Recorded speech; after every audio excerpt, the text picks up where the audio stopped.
Bom domingo, meus amigos, bom dia. Hoje teremos mais uma devocional nossa, mas num novo estilo. Um grande amigo meu que deu umas corrigidas aí no meu vídeo. Então, nós vamos fazer dessa forma. Espero que todos gostem, tá? Hoje nós vamos analisar mais um salmo de romagem, de peregrinação, que é o Salmo 129. E ele fala sobre um negócio muito importante, que eu acho que vai trazer muito alívio para o coração de muita gente aqui. Ele fala sobre as perseguições dos cristãos. E nós hoje vamos entender como o cristão deve se portar perante uma perseguição e como que Deus se porta quando vê um dos seus perseguido. Então vamos lá. O Salmo 129 diz o seguinte: Muitas vezes me angustiaram desde a minha mocidade, Israel que o diga. Muitas vezes me angustiaram desde a minha mocidade, mas não prevaleceram contra mim.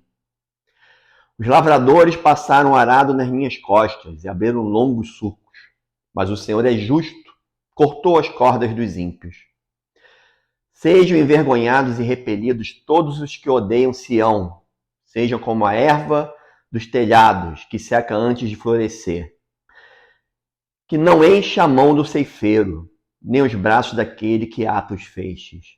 E também os que passam, não digam, as bênçãos do Senhor seja com vocês. Nós os abençoamos em nome do Senhor. Então, pessoal, a gente vê aqui um salmo cujo autor nós não conhecemos, não é Davi, tá? E ele fala o seguinte, sobre as angústias do salmista, desde a sua mocidade, gerado por pessoas, por seres humanos. E a gente pode entender o seguinte, que às vezes a angústia do cristão, a angústia que você está passando, por perseguições, ela faz parte de um contexto muito mais amplo do que apenas a sua vida, entende? Muitas das vezes é um contexto de perseguição em decorrência de uma questão política mais ampla, onde você se posicionou, ou um contexto eclesiástico mesmo, que você está sendo perseguido, ou no trabalho, uma questão estrutural do país ou do trabalho onde você está sendo perseguido. O povo de Israel, esse salmo com certeza, ele foi escrito após o exílio, ele se refere aos sofrimentos do exílio babilônico, do povo de Israel. E isso aí, eu fazendo uma pesquisa, eu vi que inclusive Calvino ele concorda com essa posição e outros comentaristas. Então vamos partir desse pressuposto, dessa situação, né?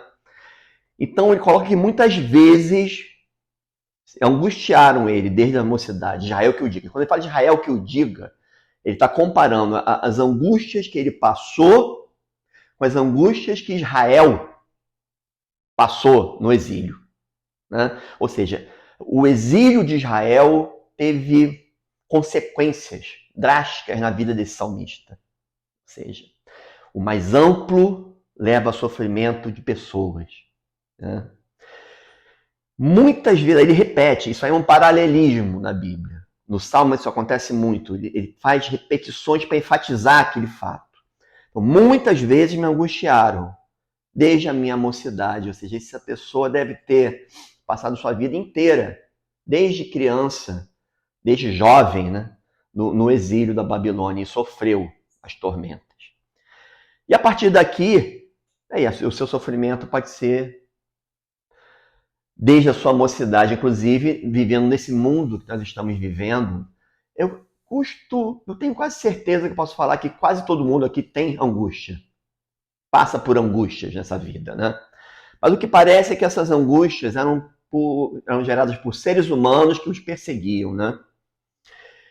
Então, ele coloca, os lavradores passaram o arado nas minhas costas e abriram longos sulcos. Até alguns comentaristas chegam a supor que pode ser que essa questão de passar um arado nas costas de uma pessoa, isso poderia ser um meio de tortura no exílio. Tá? Inclusive, em alguns profetas menores isso é colocado, mas o que a gente entende aqui, por se tratar de um salmo, que é um tipo de escrita que contém estética, E a estética do Salmo, ela comporta metáforas, né? Então a gente acredita que isso aqui é uma metáfora, que é como se estivesse passando um arado nas costas do ser humano, daquela pessoa, do salmista, né?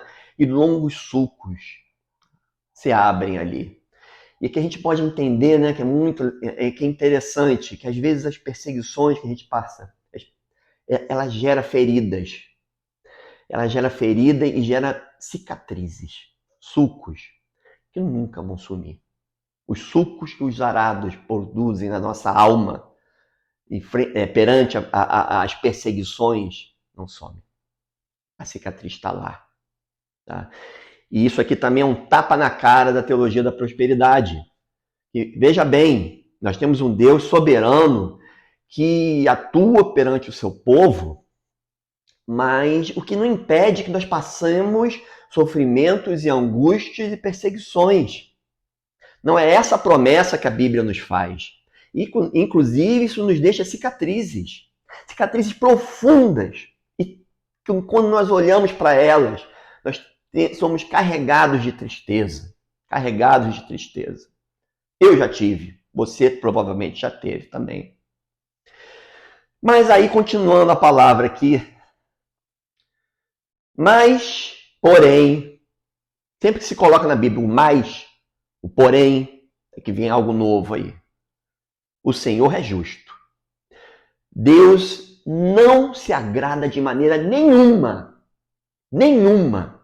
com essa injustiça e essa perseguição que você está passando. Isso faz parte de um atributo imutável dele, ele é justo. Ele não gosta de injustiça. Mas cedo ou mais tarde, irmão, isso vai passar. Pode ter certeza que isso vai passar. E aqui a gente tem uma exposição belíssima de como Deus atua nessa injustiça que está sendo cometida com vocês, nessa perseguição. Ele tem uma atuação direta e uma atuação, digamos, indireta. A direta é o seguinte, o Senhor é justo, ele cortou as cordas dos ímpios. O arado era puxado por corda, né? Deus vai diretamente e acaba. Quando Deus decreta algo, não tem jeito, acabou. Cortou a corda, o arado não passa mais. Vai ter um momento na sua vida que Deus pode chegar e cortar a corda. E essa perseguição vai acabar. Tenha certeza disso. Vai acabar. Mas pode ser que não apenas isso aconteça. Veja bem o que continua aqui. Sejam envergonhados e repelidos todos os que odeiam Sião, que odeiam a igreja, que odeiam Jerusalém. Ou seja, vamos traduzir aqui para a nossa igreja, que odeia os cristãos, que odeia a igreja verdadeira, não a igreja falsa, os falsos crentes, mas aqueles que no dia a dia defendem o evangelho, pregam o evangelho e têm uma vida conforme o evangelho. Sejam envergonhados e repelidos todos os que odeiam Sião. Serão envergonhados e serão repelidos, nem que seja no fim dos tempos, quando o joio será separado do trigo. Sejam, olha agora, eu vou usar outra metáfora, olha que interessante. Como a erva dos telhados que seca antes de florescer. A erva, quando ela está no telhado, ela está exposta, todos veem, mas ela não tem base, ela não tem adubo. Então essa erva é como aquela semente do semeador que cai em solo árido, que não floresce. Essa semente caiu no telhado. Ela aparece para todo mundo, todos veem. Mas ela não tem adubo, ela não tem força para crescer. A nossa força, irmão, está no Senhor. Deus está contigo. Mas Deus não está com essas pessoas que estão te perseguindo. E elas, por si, Deus as entrega à sua própria natureza. Porque se Deus não está com eles, eles não têm força para crescer. Vai ter um momento em que vai murchar. Porque não tem força em si mesmo. Não tem força em si mesmo. Então, a outra forma de Deus agir com as perseguições, aqueles a quem Ele ama, é entregar esses perseguidores à sua própria natureza. Eles vão se destruir por eles mesmos. Aparentemente podem ter vitórias, mas no fim, o cristão prevalece. O cristão prevalece. Que não enche a mão do ceifeiro, nem os braços daquele que ata os feixes. Não tem quem cuide. Não tem um Deus que cuide deles. Então vira uma erva que seca e não tem qualquer utilidade, nem de beleza, nem de estética. E também os que passam, não digam, a bênção do Senhor seja com vocês. Nós os abençoamos em nome do Senhor. Essas pessoas não são dignas de que sejam abençoadas pelo Senhor. É lógico que nós, como cristãos, devemos orar por essas pessoas, até porque ele pode ser um futuro cristão, ou ele pode vir a se converter. Então devemos orar por eles, devemos amar nossos inimigos. Mas eles, no momento que eles estão te perseguindo, eles não são dignos, tá? Eles não são dignos das bênçãos do Senhor. O Senhor vai cortar a corda deles. O Senhor não vai deixar você passar por isso por muito tempo, irmão. Tenha certeza. Eu gostaria de ler, finalizar com a passagem do Novo Testamento, porque a Bíblia explica a própria Bíblia, né? Romanos 8, 31. Que diremos então à vista dessas coisas? Se Deus é por nós, quem será contra nós? Aquele que não poupou seu próprio filho, mas por todos nós o entregou, será que não dará graciosamente com ele todas as coisas? Quem tentará acusação contra os eleitos de Deus? É Deus que os justifica. Quem os condenará? É Cristo Jesus que morreu, ou melhor, quem ressuscitou, o qual está à direita de Deus e também intercede por nós. Quem nos separará do amor de Deus, de Jesus Cristo? Será a tribulação, ou a angústia, ou a perseguição, ou a fome, ou a nudez, ou o perigo, a espada, como está escrito. Por amor de ti, somos entregues à morte continuamente. Fomos considerados como ovelhas para o matadouro. Em todas essas coisas, porém, somos mais que vencedores por meio daquele que nos amou.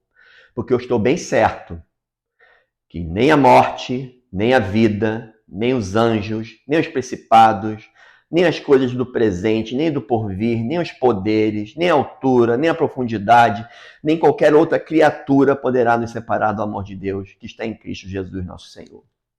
Jesus te ama, meu irmão. Essa perseguição, ou ele vai cortar a corda, ou ele vai entregar essas pessoas à sua própria natureza. Um dia abençoado a todos, tá? Que Deus abençoe enormemente o dia, que seja um dia de adoração a Deus, tá? E um grande abraço, até o próximo devocional nosso.